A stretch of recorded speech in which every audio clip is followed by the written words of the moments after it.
Radio Anthropocène. À l'écoute du changement global. Bonjour à toutes et tous. Aujourd'hui, pour inaugurer cette nouvelle saison de la Chronique des énergies, on commence par un changement de nom. Ce rendez-vous s'appelle maintenant les dessous de la transition énergétique. Ceci étant fait, je vous propose à présent d'interroger ensemble la sortie paradoxale que le président du Brésil a prononcée à la fin du mois d'octobre, quelques semaines avant que son pays n'accueille la COP30. En effet, le 20 octobre dernier, la compagnie pétrolière brésilienne Petrobras annonçait avoir reçu l'autorisation de la part de la présidence de lancer de nouvelles explorations pétrolières dans le territoire amazonien. Nombre d'associations environnementales ont alors souligné la dangerosité d'une telle autorisation et marqué leur confusion face à un président élu, notamment pour son programme écologique plus ambitieux que celui de son prédécesseur. La conciliation entre écologie et exploration pétrolière semble en effet être un non-sens. Pour autant, le président Lula assure absolument le contraire. L'argent du pétrole servira à l'enrichissement du pays et le financement de la transition énergétique. Soit. Mais alors, que signifie la transition énergétique ? Pour répondre à cette question, je mobilise ici le concept de formule. Proposé par la chercheuse en sciences de l'information et de la communication Alice Krige-Planck, ce concept désigne des formulations cristallisant un ensemble de discours et œuvrant au figement du sens d'une notion à une période donnée. Les formules ont alors la particularité de favoriser une signification pour décrire un concept donné afin de faire émerger une compréhension collective et partagée de ce dernier. En résumé, une formule répond à 4 critères importants. Elle présente un caractère figé, ses usages discursifs prennent le pas sur ses propriétés linguistiques, elle est polémique, mais surtout, elle est un référence social. Cela signifie que tous les discours gravitant autour d'elle et s'attachant aux thématiques qu'elle cherche à signifier ne peuvent faire l'économie de son emploi. Puisqu'un exemple vaut 1000 mots, prenons la notion de développement durable. Alice Krige-Planck propose de l'appréhender comme une formule et parvient à montrer que par sa circulation, cette dernière produit un sens stabilisé, simulacre d'un consensus autour d'un programme transnational de lutte contre le dérèglement climatique. La formule développement durable invisibilise ainsi la conflictualité et les ruptures systémiques qui caractérisent les différents axes narratifs, participant à mettre en sens l'action environnementale en cherchant notamment à promouvoir l'écologie sans renoncer à la croissance économique. Par nécessité de consensus entre intérêts pourtant divergents, la formule perd alors en substance politique. Pour ce qui nous occupe aujourd'hui, je vous propose de découvrir le sens stabilisé et hégémonique de la formule transition énergétique afin de saisir les enjeux embarqués par le rapprochement opéré par le président brésilien entre exploitation pétrolière et transition.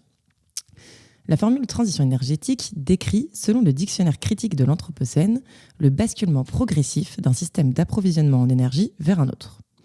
La transition énergétique ne concerne donc pas uniquement les sources d'énergie utilisées, mais s'applique à des systèmes sociotechniques complexes. L'émergence et l'avènement de la transition énergétique s'articulent autour de 3 axes opérationnels clés. La production d'une énergie décarbonée, l'efficacité par le progrès technique de la distribution d'énergie et enfin, la sobriété dans les usages. Cette tripartition de l'action en faveur de la transition reprend le maintenant célèbre scénario négawatt et souligne ainsi la contribution des acteurs associatifs dans la formulation de son sens. Véritable référence en termes de transition énergétique, l'association Négawatt incarne une contre-expertise en matière de gestion de l'énergie ayant abouti à la diffusion d'un cadre normatif quant au levier à activer pour opérationnaliser la transition. Cette formule ainsi stabilisée désigne donc le passage de systèmes carbonés à une organisation énergétique articulée aux énergies renouvelables et à la réduction des consommations, et ce notamment grâce à l'emploi des technologies numériques ayant pour but de permettre le monitoring des réseaux. Cette définition est celle à laquelle adhèrent les pouvoirs publics et comporte déjà des apories. Certains auteurs, comme Stéphane Eykout et Aurélien Évrard, remettent par exemple en question cette approche de la transition énergétique en soulignant son caractère normatif et injonctif qui obligerait à son application comme vernis capable de masquer des opérations de maintien du fonctionnement actuel de nos organisations sociotechniques plus que de leur transformation en profondeur. Il convient aussi d'ajouter que l'usage de technologies numériques pour optimiser la distribution participe d'un simple déplacement du curseur dans le spectre de la consommation énergétique.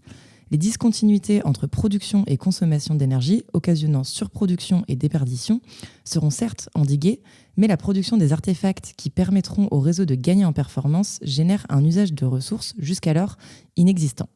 Dans ce cadre, la transition énergétique est notamment caractérisée uniquement comme un enjeu technique. Et au même titre que pour le développement durable, cette formule nie la conflictualité qui travaille pourtant son sens. Elle ne nécessite plus d'être explicitée et s'annonce par cet effacement de sa signification comme une évidence à laquelle tout le monde devrait adhérer. Pour lever le voile jeté par cette consensualité, la transition énergétique peut aussi être pensée comme un problème public. En sciences sociales, ce que l'on désigne par le concept de problème public est le passage d'une problématique privée à sa prise en charge par les autorités publiques. Ce passage s'opère par la diffusion du problème dans l'espace public et son inscription à l'agenda politique et fait suite à une série d'actes de mobilisation assurant la médiatisation du sujet problématique. À échelle internationale, ce sont notamment les COP qui se muent en scène de problématisation et de publicisation de la transition énergétique. En France, elle a été médiatisée par 2 mouvements conjoints qui corroborent la technicisation dont se part son sens hégémonique.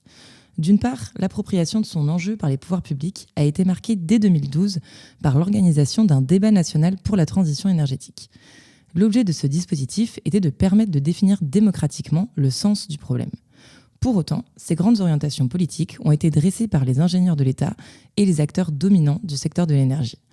Ainsi, malgré l'implication de la société civile dans plusieurs collèges cadrant ce débat, cette forme novatrice de démocratie participative n'a pas permis l'émergence d'un véritable mécanisme de codécision. La transition énergétique telle que produite par le débat national pour la transition énergétique est ainsi technocratique et retrace des visions d'acteurs experts plus qu'un accord démocratique. Le second mouvement, innervant le sens de la transition énergétique, reprend les trajectoires suivies par certains discours militants. L'association Négawatt, à nouveau, est caractérisée par l'institutionnalisation de son discours, acquise grâce à la technicité de ses positions et l'expertise de ses agents. Dans ce cadre, le discours porté par l'association est autorisé par les pouvoirs publics. Elle bénéficie ainsi d'une voix importante pour définir le problème public de la transition énergétique et participe à confirmer qu'il s'agisse d'un problème technique. Finalement, l'intérêt de mobiliser la notion de problème public permet d'interroger les possibilités de définition de la transition énergétique évacuée. En effet, la publicisation de la transition fait l'objet d'un verrouillage important. La participation à la formulation de son sens étant conditionnée à la détention d'une expertise assurant la légitimité du discours. Pour autant, des espaces oppositionnels ont émergé et sont investis par divers collectifs citoyens qui participent à nuancer la signification du problème en rattachant la transition des organisations énergétiques à la nécessaire sortie du système économique actuel. Ces discours restent cependant fortement marginalisés. Alors revenons au président brésilien et à la transition énergétique en tant que formule. Si cette dernière correspond à une approche technocratique du problème, majoritaire en raison de la morphologie du processus de problématisation emprunté par l'enjeu, il n'empêche que le président brésilien anéantit même cette version sclérosée de la notion. Et cette mutation de la transition énergétique, stabilisée depuis longtemps, démontre que la formule n'est plus qu'un référent social. Il est inévitable de la mentionner pour parler d'énergie, mais il est possible de l'associer à des enjeux qui décrivent son inverse. Alors, elle est vidée de sa substance et ne voudrait plus rien dire. Radio Anthropocène. À l'écoute du changement global.